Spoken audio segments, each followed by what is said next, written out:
तो भाई साहब, स्वागत है आपका मेरे इस चैनल पर। और आज मैं आपको बताने वाला हूँ कि किसी भी डोमेन के बारे में ढेर सारी जानकारी कहाँ से निकाली जा सकती है और कैसे निकाली जा सकती है। तो आज का टॉपिक हमारा यही है, शुरू करते हैं फिर, और क्या। तो भाई साहब, जैसा कि लास्ट वीडियो में मैंने बताया था कि किसी भी डोमेन के सब डोमेन्स के बारे में कैसे जानकारी निकाली जा सकती है, और उसी के अंदर मैंने थोड़ा सा डोमेन्स के बारे में बताने की कोशिश की थी, लेकिन जो हमने बात की थी वो अधूरी रह गई थी, इसलिए मैं बस उसे कंप्लीट करने के लिए ये वीडियो बना रहा हूँ। इसके अंदर मैं डिटेल में आपको समझाने की कोशिश करूंगा कि कैसे डोमेन्स वगैरह काम करते हैं और क्या क्या इन्फॉर्मेशन आप गेदर कर सकते हो किसी भी डोमेन के बारे में। डोमेन का जो मार्केट है वो काफ़ी वास्ट है, जैसा कि मैं बता चुका हूँ पहले, और इसके अंदर ढेर सारी चीज़ें होती है, एक्सपेक्ट, बाइंग एंड सेलिंग। ठीक है, तो जैसे कि अब जस्ट हम बेसिक चीज़ें अगर हम देखें, जैसे कि एज एन एथिकल हैकर जो हमें काम आएगी, हम सिर्फ उसी पर फोकस करते हैं, ज़्यादा हम डीप में नहीं जाते। सबसे पहली चीज़ कि अगर आपको किसी डोमेन के बारे में इंफॉर्मेशन निकालने की, यार किसका डोमेन है, किसने परचेस किया है, कौन सी कंपनी है, उसके बारे में फुट प्रिंटिंग करनी है। बेसिकली हम फुट प्रिंटिंग के चैप्टर में कर रहे हैं, मैं बताना भूल गया। तो अगर आपको उसके बारे में फुट प्रिंटिंग करनी है, आपको डिटेल्स निकालनी है कि किसने खरीदा है, उसका नंबर क्या है, उसका ईमेल क्या है, उसकी कंपनी का नाम क्या है, या उस बंदे का नाम क्या है, लाइक इस तरह की अगर डिटेल्स निकालनी है, तो हमें ये सारी चीज़ें करनी होगी जो मैं अभी इसमें बताने वाला हूँ इस वीडियो के अंदर। इसके अलावा एज एन एथिकल हैकर आपको बहुत सारी और भी चीज़ों की ज़रूरत पड़ती है। अगर आप उस पर टारगेट करना चाह रहे हैं, या आप वो जो डोमेन है पर्टिकुलर वो आपका टारगेट है, तो उसके बारे में आप ओनरशिप की डिटेल्स निकाल सकते हो, जैसा कि मैंने बताया। इसके अलावा आप DNS लुकअप वगैरह कर सकते हो, DNS की डिटेल्स निकाल सकते हो, IP एड्रेसेस की डिटेल्स निकाल सकते हो। इसके अलावा आप नेट ब्लॉक वगैरह का डेटा निकाल सकते हो। तो आपके पास में ढेर सारी इन्फॉर्मेशन होती है जिनका यूज़ करके आप उस पर अटैक कर सकते हो। ढेर सारी चीज़ें होती है, ये इतनी काफ़ी सारी चीज़ें होती है। इसके अलावा एक चीज़ ये भी होती है कि कई बार लोग ये भी देखते हैं कि ये एक्सपायर कब होने वाला है, ताकि वो उसे रीपर्चेस कर सकें। जैसे कि मान लीजिए जब आप डोमेन खरीदते हैं तो ऐसा होता है कि 1 साल के लिए या एक पीरियड ऑफ टाइम के लिए आपको वो मिलता है, राइट। आप उसके पीरियड ऑफ टाइम के लिए परचेस करते हो, वो हमेशा के लिए आपका नहीं होता है।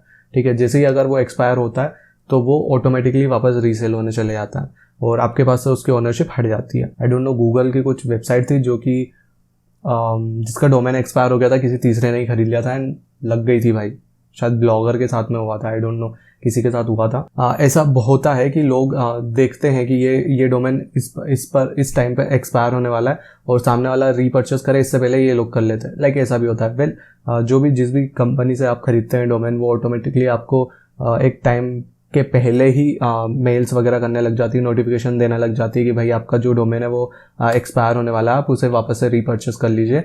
लेकिन अगर आप नहीं करते हैं तो दूसरे बैठे हुए होते हैं और लाइक वो वापस कर देते हैं। और ऐसा क्यों करते हैं? क्योंकि जैसे बहुत सारी ऐसी वेबसाइट्स होती है जहाँ पर मान लीजिए कि आपकी जो वेबसाइट है, आपके पास में कोई डोमेन है, ठीक है, आपने कोई डोमेन परचेस किया, आपने वेबसाइट बनाई, उस पर बहुत ज़्यादा मेहनत करी, और अब वो जो डोमेन है वो प्रॉफिटेबल है, जैसे कि उसके ऊपर आपने एड्स वेड्स चलाए और बहुत अच्छी वेबसाइट्स है, बहुत अच्छा इंगेजमेंट है, काफ़ी सारे लोग आते हैं, ट्रैफिक अच्छा आता है, और उस ट्रैफिक से उस पर एड्स जब चलते हैं तो उस ट्रैफिक की वजह से आपकी अच्छी अर्निंग होती है, कमाई होती है, राइट। और इसी चीज़ के बिहाफ पे जब कोई अगर आपके ऊपर टारगेट करके बैठा है और वो देख रहा है कि 3 दिन में इसका एक्सपायर होने वाला है या इस तरह की चीज़ें हैं, और इसने अभी तक परचेस नहीं किया है, वापस से रीपर्चेस नहीं किया है, तो वो लोग यही करते हैं कि इस तरह की जो चीज़ें होती है वो फिर उस डोमेन को खरीद लेते हैं। तो जब वो डोमेन खरीद लेते हैं तो सीधी सी बात है, जो ट्रैफिक है अब देन उनका हो जाता है, तो वो सारा ट्रैफिक उनके पास जाने लग जाता है, आपका तो सब कुछ एंड हो जाता है। देन वो उस पे कुछ भी कर सकते हैं। जैसे कि flipkart.com करके एक वेबसाइट होती है जिसके ऊपर की वेबसाइट्स हो गई, डोमेन्स हो गए,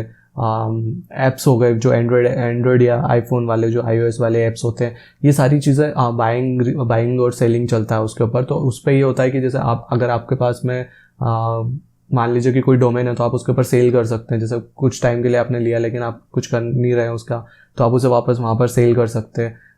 या फिर अगर आपको कोई परचेस करना है, कोई डोमेन परचेस करना है, तो आप वहाँ से भी परचेस कर सकते हैं। प्लस अगर कोई बनी बनाई वेबसाइट लेनी है अगर आपको, तो आप वहाँ से वो उठा सकते हैं।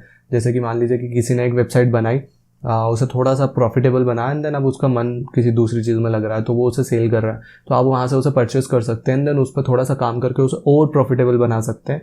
एंड देन जब अच्छा प्रॉफिट कमाने लग जाओ और जितना आपने उसके ऊपर इन्वेस्ट किया है वो सारा आ जाए, एंड देन अच्छा खासा प्रॉफिट कमा के आप वापस उसे वहाँ पर रीसेल भी कर सकते हो, देन कोई तीसरा खरीद के सेम चीज़।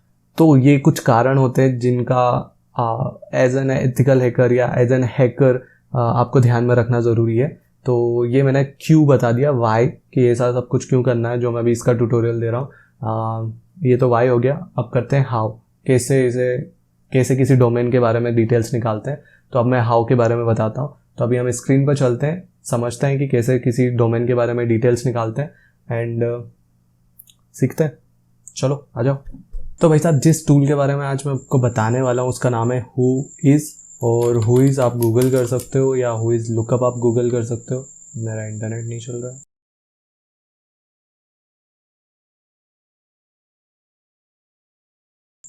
हमारा इंटरनेट वापस आ गया है। तो हु इज़ लुकअप क्या होता है? बेसिकली ये एक वेबसाइट है whois.com। यहाँ पर आप अपने डोमेन नेम वगैरह के बारे में जो भी अभी मैंने सारी आपको बताई, जो भी रामायण कथा बताई, वो सारी चीज़ें आप इस टूल की मदद से कर सकते हो।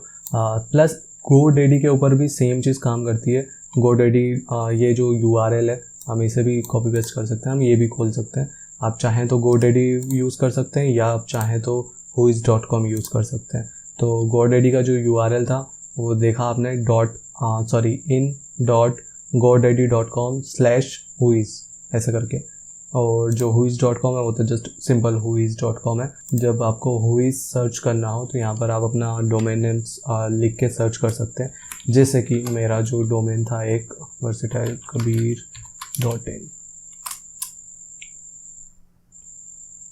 तो ये जैसे कि यहाँ पर दिख रहा है, यहाँ पर काफ़ी सारी डिटेल है। जैसे कि ये डोमेन है हमारा, GoDaddy से हमने लिया था, ये डेट है जब रजिस्टर हुआ था, एंड उसके बाद एक्सपायरी डेट भी थी तो वो भी एक्सपायर हो गई है। अपडेटेड, ये लेटेस्ट डेट है जब अपडेट हुआ है, मतलब आज की डेट है या 3 दिन की डेट है, 3 दिन पुरानी डेट है। जहाँ मध्य प्रदेश में रजिस्टर हुआ था। इंडिया हमारी कंट्री है एंड जो ईमेल है वो contact the registrar listed below. तो जो रजिस्ट्रार होगा हमें उसकी वेबसाइट पर जाना होगा ताकि हमें ईमेल मिल सके। यहाँ पर ज़्यादा डिटेल्स नहीं है, इन्होंने कहा है कि रजिस्ट्रार के पास में ही जाना पड़ेगा ताकि हमें ज़्यादा से ज़्यादा डिटेल मिल सके। तो जैसा कि यहाँ पर दिख रहा है ये इनका रजिस्ट्रार है इस URL का। तो हम यहीं चलते हैं। हमने GoDaddy तो यहाँ पर खोल ही रखा है, तो हम यहाँ जाएंगे और इस URL को पेस्ट करके सर्च करेंगे।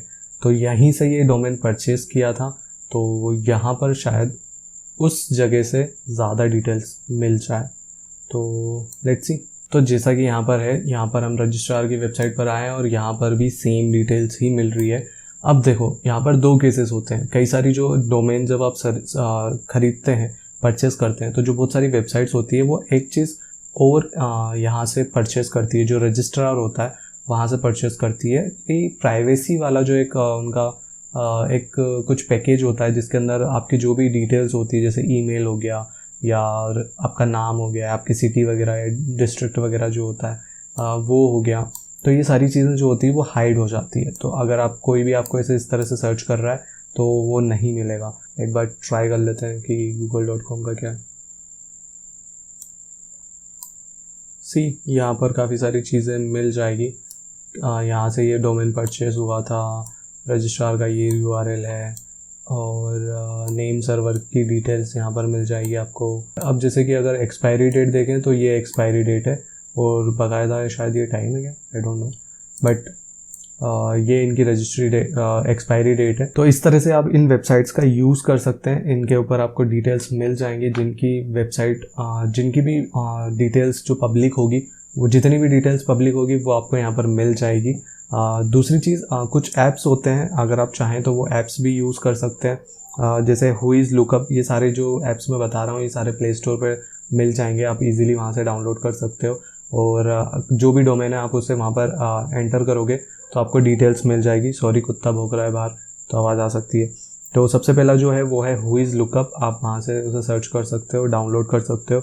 दूसरा है DNS लुकअप, तीसरा है ट्रेस रूट और चौथा है IP लुकअप। तो भाई साहब, आई होप आपको सारी चीज़ें समझ में आ गई होगी जो भी मैंने इस वीडियो के अंदर बताया। और अगर आपको फिर भी कुछ डाउट है या कुछ सवाल है या कुछ सजेशंस है तो आप मुझे कमेंट सेक्शन में लिख के बता सकते हो, मैं ज़रूर सुनना चाहूँगा। और अगर कुछ सवाल होंगे तो मैं ज़रूर उनका जवाब दूंगा।